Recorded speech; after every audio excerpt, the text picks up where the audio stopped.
Matud pa sa atong unang pagbasa, ang mutuo og mosangpit sa ngalan ni Hesus maura gayoy maluwas. Mutuo mo ana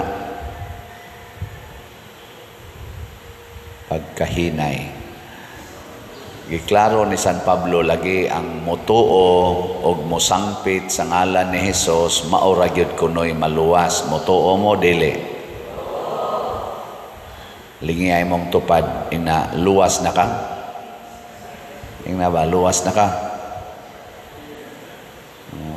Mao man dyan na gisulti sa Biblia, mao sa na gisangyaw nato, o gani usahay kitang mga Katoliko nga magsimba din simbahan, na apagitay mga ribulto, na apagitay mga rosaryo, muingon dayon ng uban, ang pagtuo raman gyud ni Kristo maora gyud makaluwas, dili man ang inyong pagsimba diha, kulikta pa gyud, siging nobina, siging rosaryo, dili na mo'y makaluwas. Ang pagtuo ngadto ni Kristo ang makaluwas, og tinuod gyud na siya.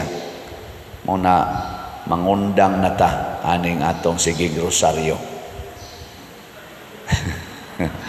Mangundang nata aning pagsigig simba, siging gamit anang mga sacramentals, mangundang nata kay pagtuo raman. Muna nga gisumpayan ni San Pablo, wa siya diha mohonong, ningon siya, unsaon man pagtuo kun wa sila makadungog sa mensahe, og unsaon nila pagkadungog sa mensahe og wa say nagwali, nga unsaon man pagwali og wa say gipadala. Ana pasabot di ay kining tanan natong gibuhat, sama anang pagrosaryo, sama aning pagsimba, paggamit aning mga balaan nga mga imahen o mga butang, kinahanglan ato ning ibutang sa konteksto nga pamaagi ni sa pagsangyaw sa mensahe sa kaluwasan. Pasabot, dili ni mga tuo-tuo, kung dili pagpakita ni nga mituo ta sa usa ka Dios ug mituo ta ni Kristo. Kay dili man sad pwede natong i-separate ang atong pagrosaryo, ang atong pagsimba, o ang atong paggamit ani mga sacramentals, di man nato i-separate ni Kristo. So pasabot, mo reinforce na sa pagsangyaw. Nya unsaon nato pagsiguro nga mo reinforce na sa pagsangyaw? Mauna na siya ay muhatag nato kalig-on sa pagsunod sa pulong sa Ginoo. Magrosaryo ta. Example lang, Mysterious Kalipay. Unsay ikatulong Mysterious Kalipay? Duha ra gyud kabuk na hibaw, wala gyud mo rosaryo. Ang pagkatao sa anak sa Dios, mutuo ba ka nga nahimong tao si Hesus? Nya mosunod ba ka ni Hesus? Isip tao ka. Niya kay si Hesus nahigugma mas kaaway, mahigugma bakas imong kaaway. Kay si Hesus gilansang sa krus, mosugot ba kag ilansang kas krus? Sugod nagreklamo. Pasabot og magrosaryo ka, nya dili ka gustong mo puyo anang maong misteryo sa iyang pagkahimong tao. Example lang, ang imong pagrosaryo wa makonektar ni Kristo, mao na gitawag og tuo-tuo. Munang moingon ko, hasta ning mga sakramental sa simbahan, rosaryo, kasta gani ning misa, hasta nang pagpilgrimage, usahay gigamit nato sa tuo-tuo. Kay wa naman nato gisangyaw ang mensahe sa kaluwasan. Muna sila si San Andres o mga apostol, hasta gani ang ato mga santos, labi na si Pedro Calungsod, Lorenzo Ruiz, gipuy-an nila ang misteryo sa pagkatao ni Hesus og ang unsa may misteryo katingalahan kaayo dili matugkad nga ang Ginoo nahimong tao, nialagad sa mga tao, gipaantos sa mga tao o gipatay sa mga tao dinhi sa kalibutan, pero wa gyud mo reklamo. Kana mo'y misteryo sa kaluwasan nga atong isangyaw. Giling nga imong tupad. Ina sangyawan ti ka, sugod karon. Ingman. Sangyawan ti ka. Pasabot, kamong mga asawa, andam na mong musangyaw sa mensahis Ginoo ngadto sa inyong mga bana, sa inyong pulong ug buhat. Nya magsige mo yaw-yaw sa inyong bana, nagsangyaw mo sa ebanghelyo. Wa. Nya sige kag simba, magliktor pa ka dire. Nya magyaw-yaw lang gyapon ka. Unsa man na? Hudas ka. Ika mo'y Hudas. Sige kuyog-kuyog ni Hesus, nya lain ang gibuhat. Sige kog misa dire, sige gwali, nya kwarta ra gyapoy gihuna-huna. Hudas, tanawas Hudas, sige kuyog ni Hesus, kwarta mo gihuna-huna. Hangtod si Hesus iya pag yung gibaligya. Unsa may kinaiya sa tinuod nga magsasangyaw, mobiya sa pangwarta. Muna sila si San Pedro, si San Andres, kanis Andres, Juan o uban pang mga apostoles namiya sa ilang livelihood, sa ilang pangwarta. Una kining sige na kog baligyag slat dinhi, gusto nako nga mobiya mo anang inyong kwarta, ihatag na dinhi sa simbahan. Bitaw, kay inig palit ninyo og slat, inyo naman ang gihatag dinhi sa simbahan. Di sa to pa inyong gibiyaan. Pero di mo palit, sige mong tigom, sigtigom. Para unsa man na. Aron anha na kamusalig sa imong kwarta, nya kana na imong isangyaw nga mo na imong kaluwasan. Oy, hilas biya nimo. Tanawag masakit kag stage 4 cancer, nya naa kay billions. Kinsa may imong sangpiton, may imong ka kwarta nga billions, akong billions luwasa in town ko mo ana ka.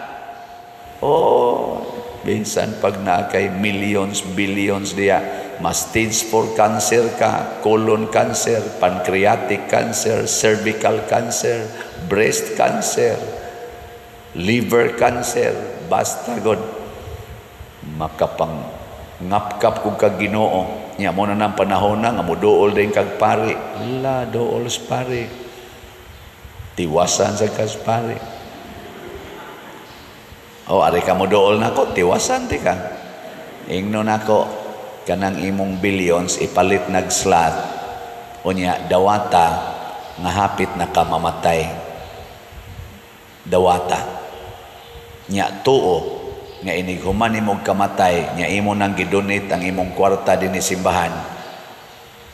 Ato na nang gastuon para itabang sa mga kabos. Tuo, nga inigkahuman imong kamatay, na kay kinabuhing way katapusan, wala na'y kanser, wala na didtoy kana ganing kalisdanan o kasakitan. Pasabot, gamita ang imong kwarta karon aron ka makasud sa kaluwasan. Di ba? Ana na. Pila na'y hapit maluwas. Kaning namalit, hapit na ni sila maluwas. Ang kuwang na lang nila nga mamatay sila. Okay. Ini kamatay, sige kag palit og slot, yan namatay ka di. Luwas. Pero sige kag tigog kwarta, patay raman gyapon ka. Impas. Impas gyud. Mo na ha. Ang atong SBF dag, hinay-hinay gyud atong halin, pero sige lang gyud ta. Nanatay 44,834 slots. Slots nga nahalin niya 15,166 slots pa ang mahalin available, tag 500 pesos per slot. Gusto mo maluwas, gisangyawan na tamo. Usa sa ebanghelyo nag-ingon, ang matinabangon bulahan kay kamo usab tabangan sa Dios. Bulahan ang manggihatagon kay kamo usab hatagan sa Dios. Oh, kanindot ana. So napay 15,166, 500 pesos ra ni. O gusto mong challenge kay ubay-ubay mong kwarta, na ay 16 slot challenge, tag 8,000 per challenge. Nakadawat na sa tag 331 ka 16 slot challenge. Unya ang ato sang CTUMM katong para itukod og mga balay, nakahuman na tag 3 ka balay last week. Ambot ka karong simanahan na baka tayo nahuman.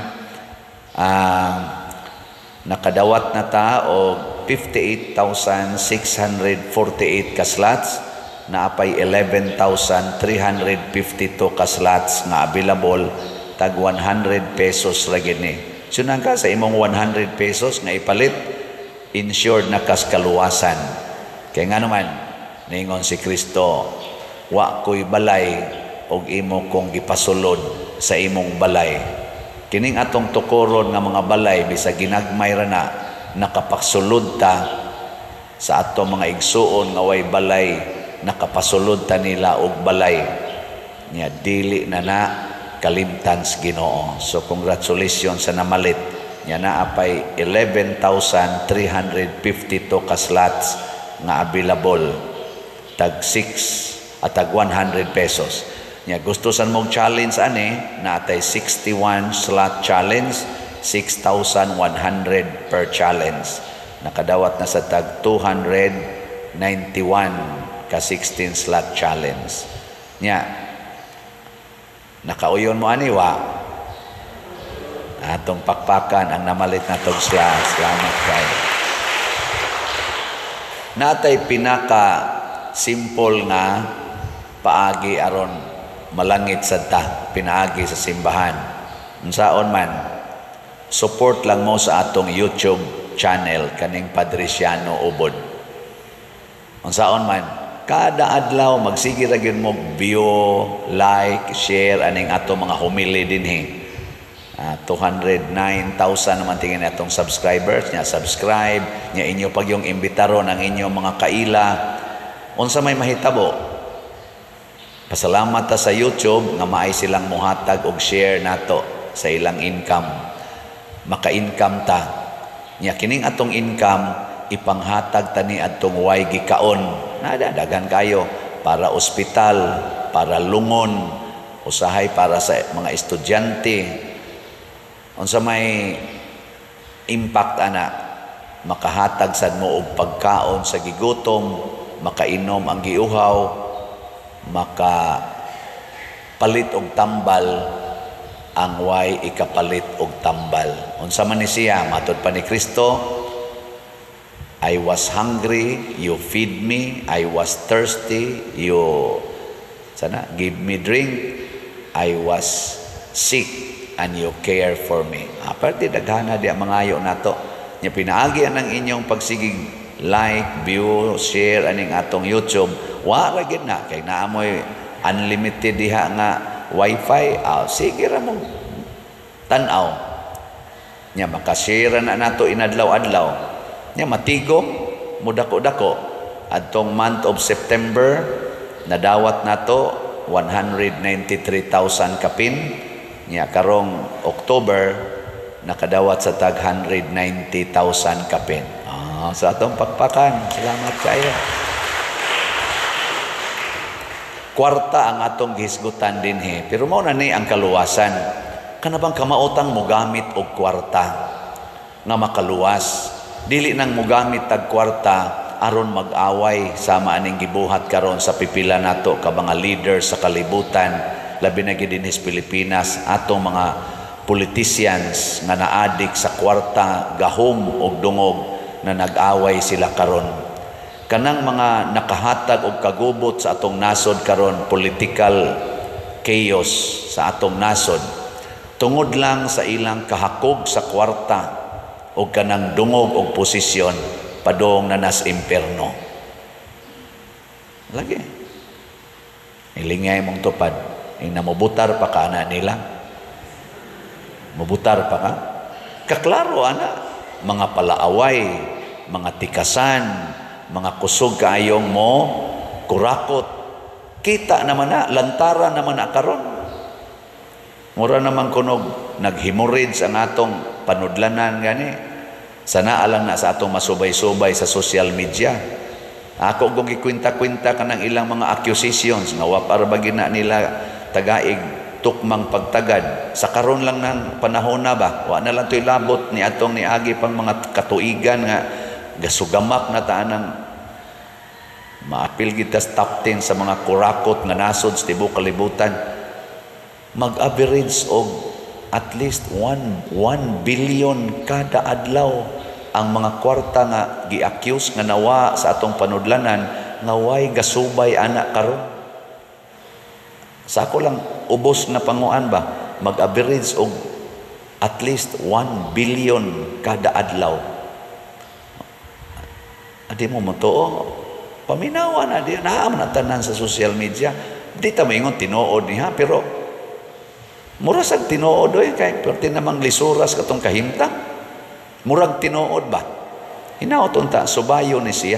Ug mao ni ang buhat sa mga taong na adik sa kwarta, dili makaluwas. Ngano man wa sila motuo ni Kristo. Wa sila motuo sa ebanghelyo nga nag-ingon bulahan kamong mga kabos. Sige gitag padato pamalit ana mga sakyanan, mga butang nga porting mga mahala, tigom anang kwarta kay bulahan gid ang dato. Ang ebanghelyo nga gisangyaw o gipakamatyan sa mga martyrs o sa mga apostoles sama ni San Andres nag-ingon bulahan kabong mga kabos.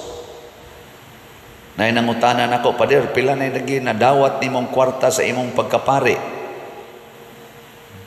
Nako, og akong i-rough lang estimate kay nagsige naman kong kwinta-kwinta sa dana, masubay raman sa na dinis atong parokya na aman ang record tanan. Nako, mag-average na gitingalig mga 400 million pesos sa akong 20 years. Mga 400 million pesos ang akong nadawat. Isa sus Pader og nikuha lang ka nag 5%. Pilay 5% sa 1 million sa 400 million. 5% ba sa 400 million? Wa mo kay ba? Kwentahala niya na ninyo. Sus Pader, milyonaryo gid unta ka karon. Ana, asa man imong balay Pader? Wa, sakyanan. Anay sakyanan sa parokya. Imong bulsa, di ay pang-alawan sa madre. O sa uban nga moduol, ana, naay ginagmay. Unya, og mamatay ka. Kinsa may mulubong nimo? Nako, akan ang gasigig simba. Kamoy lubong nako. Unyag masakit ka.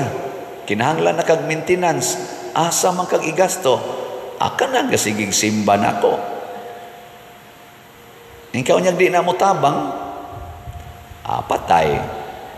Nya inig kamatay. Masag mabaho ta dias kwarto. Siya sa makadungog mo nga si Padre Siano namatay, di gid mo mutabang aron malubong dias bahak.